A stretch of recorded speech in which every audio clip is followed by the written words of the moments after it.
ವೀಕ್ಷಕರೇ, ಈಗೊಂದು ಸುದ್ದಿ ಹೇಳ್ತೀನಿ. ಇದು ನರೇಂದ್ರ ಮೋದಿ ಅವರ ಸ್ವಕ್ಷೇತ್ರದಲ್ಲಿ ನಡೆದಂತ ಘಟನೆ. ಇದರ ಬಗ್ಗೆ ದೊಡ್ಡ ಮಟ್ಟದಲ್ಲಿ ಸುದ್ದಿ ಆಗೇ ಆಗತ್ತೆ. ನಾಳೆ ನೀವು ಪೇಪರ್ ನೋಡಿದಾಗ ಇರುತ್ತೆ. ಇದರ ಜೊತೆಗೇನೆ ನಮ್ಮದೊಂದು ಆಗ್ರಹ ಏನಪ್ಪಾ ಅಂತಂದ್ರೆ, ಧರ್ಮಸ್ಥಳದಲ್ಲಿ ಸೌಜನ್ಯ ಅತ್ಯಾಚಾರ ಪ್ರಕರಣ ಆಯ್ತಲ್ಲ, ಆ ಹೆಣ್ಣು ಮಗಳಿಗೂ ಕೂಡ ನ್ಯಾಯ ಸಿಗಲಿ ಅನ್ನುವಂತ ಹಾರೈಕೆಯೊಂದಿಗೆ ಆಗ್ರಹದೊಂದಿಗೆ ಈ ಸ್ಟೋರಿ ನಿಮ್ಗೆ ಹೇಳ್ತಾ ಇದ್ದೀನಿ. ವಾರಣಾಸಿಯಲ್ಲಿ ಇಡೀ ದೇಶವೇ ಬೆಚ್ಚಿ ಬೀಳುವ ಘಟನೆ ನಡೆದಿದೆ. ಆ ಘಟನೆ ಬಗ್ಗೆ ತಿಳಿದು ಪ್ರಧಾನಿ ಮೋದಿ ಅವರು ಬೆಚ್ಚಿ ಬಿದ್ದಿದ್ದಾರೆ. ಇವತ್ತು ವಾರಣಾಸಿಗೆ ಬಂದವರು ಪೊಲೀಸರನ್ನ ಕರೆದು ಏರ್ಪೋರ್ಟ್ ಅಲ್ಲೇ ಮೀಟಿಂಗ್ ಮಾಡಿದ್ರು. ವೀಕ್ಷಕರೇ, ಒಂದು ಹೆಣ್ಣು ಮಗಳು 6 ದಿನ 23 ಜನ ಅತ್ಯಾಚಾರ ಮಾಡಿರುವಂತಹ ಘಟನೆ ಬೆಳಕಿಗೆ ಬಂದಿದೆ. ಈ ಉತ್ತರ ಪ್ರದೇಶದಲ್ಲಿ ಈ ಹಿಂದೆ ಇಂಥ ಒಂದು ಘಟನೆ ಆಗಿತ್ತು, ನೀವು ನೆನಪಿರಬಹುದು. ಅದಕ್ಕೆ ಆ ಹೆಣ್ಣು ಮಗಳ ಹೆಸರು ಪೂನಂ ದೇವಿ.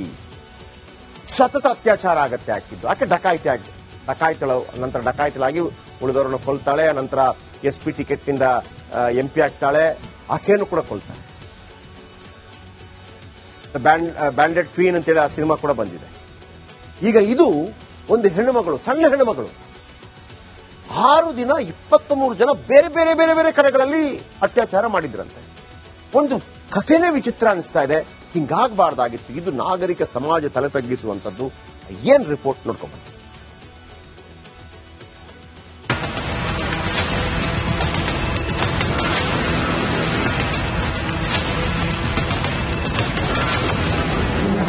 6 ದಿನ 23 ಜನ ಯುವತಿಗೆ ರಕ್ಕಸರ ದೌರ್ಜನ್ಯ. ವಾರಣಾಸಿಗೆ ಬಂದು ಗುಡುಗಿದ ನರೇಂದ್ರ ಮೋದಿ.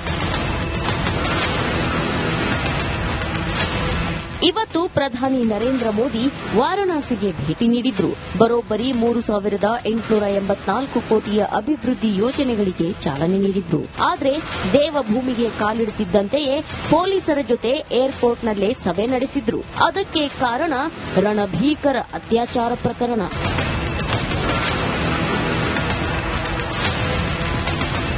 ನರೇಂದ್ರ ಮೋದಿ ಅವರ ಕ್ಷೇತ್ರದಲ್ಲೇ 19 ವರ್ಷದ ಯುವತಿಯ ಮೇಲೆ 23 ಮಂದಿ ಸಾಮೂಹಿಕ ಅತ್ಯಾಚಾರ ನಡೆಸಿದ್ದಾರೆ. ಅದು ಒಂದೆರಡು ದಿನ ಅಲ್ಲ, ಬದಲಿಗೆ ಬರೋಬ್ಬರಿ 6 ದಿನ. ಅದೇ ಪ್ರಕರಣದ ಬಗ್ಗೆ ಪ್ರಧಾನಿ ಮೋದಿ ವಿವರವಾದ ಮಾಹಿತಿಯನ್ನ ಪಡೆದ್ರು. ದೌರ್ಜನ್ಯ ಎಸಗಿದವರ ವಿರುದ್ಧ ಕಠಿಣ ಕ್ರಮ ಕೈಗೊಳ್ಳುವಂತೆ ನಿರ್ದೇಶನ ನೀಡಿದ್ರು. 4 तारीख को लड़की बरामद हुई पुलिस द्वारा.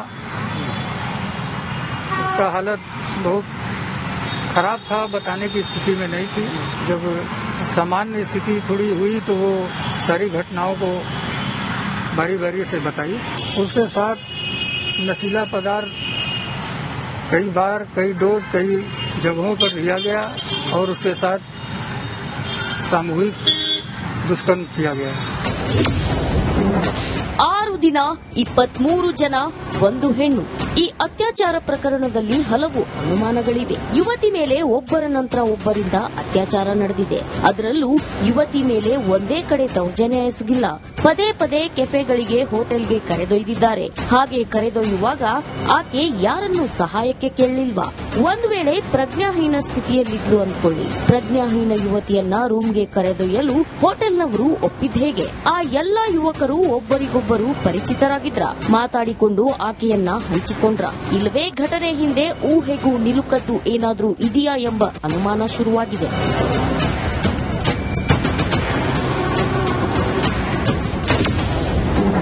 ಇಪ್ಪತ್ತು ಜನರ ಪತ್ತೆ, 9 ರಾಕ್ಷಸರ ಬಂಧನ. क्या अपडेट है सर इसमें? 9 लोगों को अरेस्ट कर लिया गया, रिमांड मिल गई. बाकी लोगों के लिए भी जल्दी अरेस्टिंग हो जाएगी.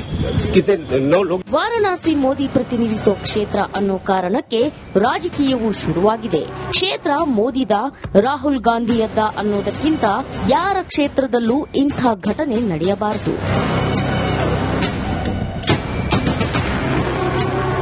News desk, Republic Kannada. ಒಂದು ಬೆಚ್ಚಿ ಬೀಳಿಸುವಂತದ್ದು 23 ಜನ 6 ದಿನಗಳ ಕಾಲ. ಏನಿದು ಕತೆ? 6 ದಿನ 23 ಜನ, 19 ವರ್ಷದ ಹೆಣ್ಣು ಮಗಳು, 29 ಜನರ ಬಂಧಿಸಿದ್ದಾರೆ. ಇದರ ಬಗ್ಗೆ ಒಂದು ಚರ್ಚೆ ಮಾತ್ರ ಅಲ್ಲ, ಇದರ ಬಗ್ಗೆ ಇಡೀ ಸಮಾಜ ಎಚ್ಚೆತ್ತುಕೊಳ್ಬೇಕು. ಇದರ ನಡುವೆ ನಾನು ಹೇಳ್ತಾ ಇರುವಂತದ್ದು, ನಮ್ಮ ಕರ್ನಾಟಕದಲ್ಲೂ ಸೌಜನ್ಯ ಅನ್ನುವಂಥ ಹೆಣ್ಣು ಮಗಳಿಗೆ ಆಗಿರುವಂತಹ ಅನ್ಯಾಯ, ಅದಕ್ಕೂ ಕೂಡ ನ್ಯಾಯ ದೊರಕುವಂತಾಗಲಿ. ವೀಕ್ಷಕರೇ, ಈಗೊಂದು ಸುದ್ದಿ ಹೇಳ್ತೀನಿ. ಇದು ನರೇಂದ್ರ ಮೋದಿ ಅವರ ಸ್ವಕ್ಷೇತ್ರದಲ್ಲಿ ನಡೆದಂತ ಘಟನೆ.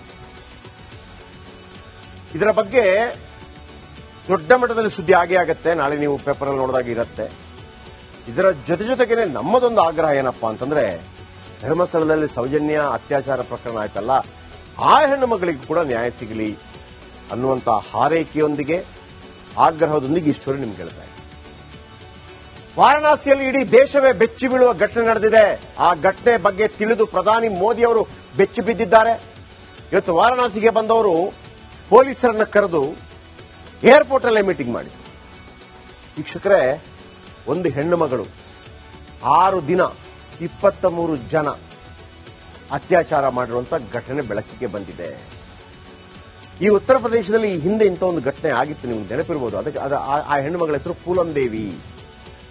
ಸತತ ಅತ್ಯಾಚಾರ ಆಗತ್ತೆ ಆಗ್ತಿದ್ದು. ಆಕೆ ಡಕಾಯಿತಳು, ನಂತರ ಡಕಾಯಿತಳಾಗಿ ಉಳಿದವರನ್ನು ಕೊಲ್ತಾಳೆ. ನಂತರ SP ಟಿಕೆಟ್ನಿಂದ MP ಆಗ್ತಾಳೆ. ಆಕೆಯನ್ನು ಕೂಡ ಕೊಲ್ತಾಳೆ. ಬ್ಯಾಂಡೆಡ್ ಕ್ವೀನ್ ಅಂತೇಳಿ ಆ ಸಿನಿಮಾ ಕೂಡ ಬಂದಿದೆ. ಈಗ ಇದು ಒಂದು ಹೆಣ್ಣು ಮಗಳು, ಸಣ್ಣ ಹೆಣ್ಣು ಮಗಳು, 6 ದಿನ 23 ಜನ ಬೇರೆ ಬೇರೆ ಬೇರೆ ಬೇರೆ ಕಡೆಗಳಲ್ಲಿ ಅತ್ಯಾಚಾರ ಮಾಡಿದ್ರಂತೆ. ಒಂದು ಕಥೆನೇ ವಿಚಿತ್ರ ಅನಿಸ್ತಾ ಇದೆ. ಹಿಂಗಾಗಬಾರ್ದಾಗಿತ್ತು. ಇದು ನಾಗರಿಕ ಸಮಾಜ ತಲೆ ತಗ್ಗಿಸುವಂತದ್ದು. ಏನ್ ರಿಪೋರ್ಟ್ ನೋಡ್ಕೊಂಡು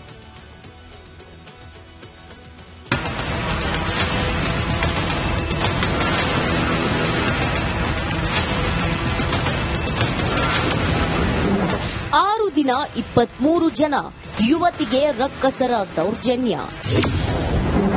ವಾರಣಾಸಿಗೆ ಬಂದು ಗುಡುಗಿದ ನರೇಂದ್ರ ಮೋದಿ.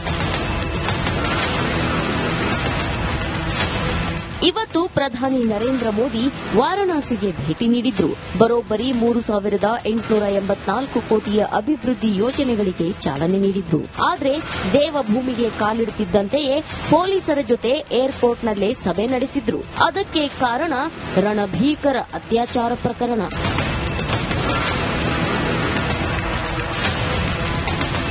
ನರೇಂದ್ರ ಮೋದಿಯವರ ಕ್ಷೇತ್ರದಲ್ಲೇ 19 ವರ್ಷದ ಯುವತಿಯ ಮೇಲೆ 23 ಮಂದಿ ಸಾಮೂಹಿಕ ಅತ್ಯಾಚಾರ ನಡೆಸಿದ್ದಾರೆ.